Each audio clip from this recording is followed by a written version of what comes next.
Bharat live ने Janata Dal United को लेकर के एक खबर आपके सामने रखी थी और खबर में बताया था कि जब से उपेंद्र कुशवाहा को संसदीय बोर्ड का अध्यक्ष बनाया गया है और उनके अधिकार संवैधानिक रूप से बड़े नहीं हैं, उसके बाद से ही चर्चा शुरू हो गई थी कि बड़ा परिवर्तन होगा। और नीतीश कुमार जब इस बात को लेकर के अधिकार दे चुके हैं उपेंद्र कुशवाहा को, तो कहीं ना कहीं संविधान में संशोधन की ज़रूरत पड़ेगी और बिना संशोधन किए हुए उपेंद्र कुशवाहा के पावर और पद का कोई वैल्यू नहीं है। आपको बता दें कि जातिगत जनगणना के सवाल को लेकर के जिस तरह से विवाद खड़ा हुआ था, और दूसरा सबसे महत्वपूर्ण बात था कि पार्टी के इंटरनल मैटर में उपेंद्र कुशवाहा को जदयू के संसदीय दल का अध्यक्ष बनाने के बाद जिस तरह से बिना किसी सूचना के और बिना उनकी जानकारी के ही RCP सिंह केंद्रीय मंत्रिमंडल में शामिल हो गए थे, उसके बाद से ही ये विवाद खड़ा हो गया था और कहा जा रहा था कि जदयू के भीतर सब कुछ ठीक ठाक नहीं है।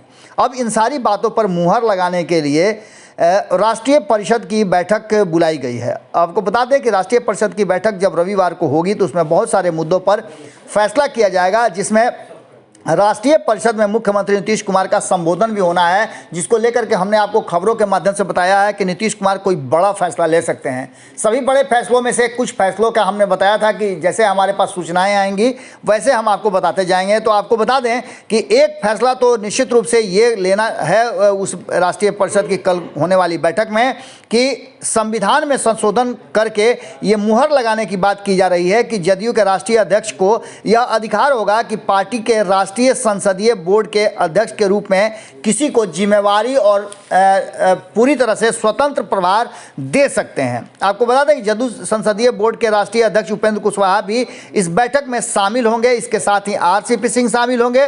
राष्ट्रीय परिषद की बैठक में राष्ट्रीय अध्यक्ष ललन सिंह भी शामिल होने के लिए पटना में ही मौजूद हैं। इन सारी बातों को लेकर के अब ये बात खुल करके सामने आ गई है कि राष्ट्रीय परिषद की बैठक में आपसी जो पार्टी से आधारित बातें हैं वो तो होंगी ही, लेकिन सबसे मुख्य बात जो है वो ये है कि जिस तरह से जातीय जनगणना को लेकर के नीतीश कुमार ने मुख्यमंत्री को पत्र लिखा था। पत्र लिखने के बाद उन्होंने सर्वदलीय कमेटी के द्वारा मुलाकात और अपने विचार रखने की बात की गई थी।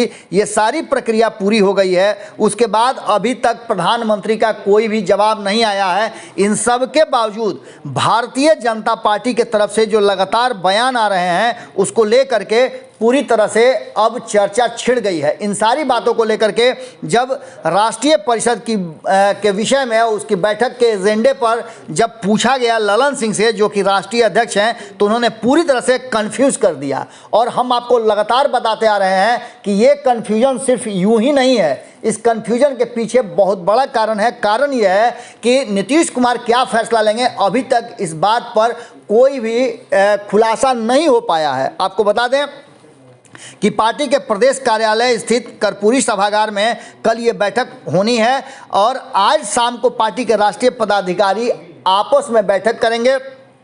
इस बैठक में उन एजेंडों पर चर्चा होगी, लेकिन अभी भी आपको बता रहे हैं कि इन सारे विषयों के बाद ये स्पष्ट नहीं हो रहा है कि आखिर नीतीश कुमार क्या निर्णय लेने वाले हैं।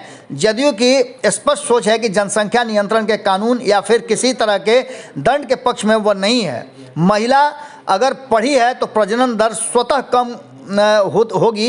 ये बातें लगातार नीतीश कुमार जी उठाते रहे हैं और जहां तक जातीय जनगणना के कानून की बात है उस पर नीतीश कुमार जी का स्टैंड बिल्कुल क्लियर है। यानी कि आप समझ सकते हैं कि टकराव की स्थिति कहां पहुंच गई है। एक तरफ जहां भारतीय जनता पार्टी जातीय जनगणना को लेकर के मुखर नहीं है, उदासीनता दिखा रही है, वहीं जनसंख्या नियंत्रण कानून को लेकर के वो नीतीश कुमार और अन्य दलों पर दबाव बना रही है। अब ऐसी स्थिति में नीतीश कुमार के फैसले और राष्ट्रीय परिषद की बैठक में ये सब कुछ होने को लेकर के कहीं ना कहीं एक बात स्पष्ट नजर आ रही है कि नीतीश कुमार के निर्णय पर सबकी निगाहें टिकी हुई है, चाहे वो जदयू के लोग हों या फिर जदयू के बाहर के लोग हों। खास करके भारतीय जनता पार्टी और RJD की नज़र इस पर टिकी हुई है और यही बात है कि ललन सिंह ने इस पूरे मामले को इतना सामान्य ढंग से रखा है मीडिया के सामने, जिससे उन्होंने कंफ्यूज कर दिया है। और ये कंफ्यूजन कहीं बड़े डिसीजन की तरफ बदल जाए तो कोई अतिशयोक्ति नहीं होगी।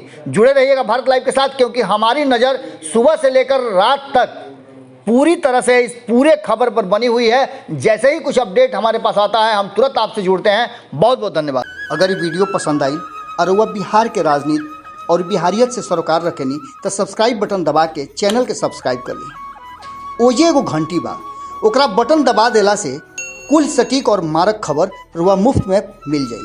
अगर रुआ पत्रकारिता के हमनी के नया प्रयोग में सहयोग कर चाहतानी तो ज्वाइन बटन दबा दी। पेटीएम नंबर नोट कर ली 9386816700। धन्यवाद।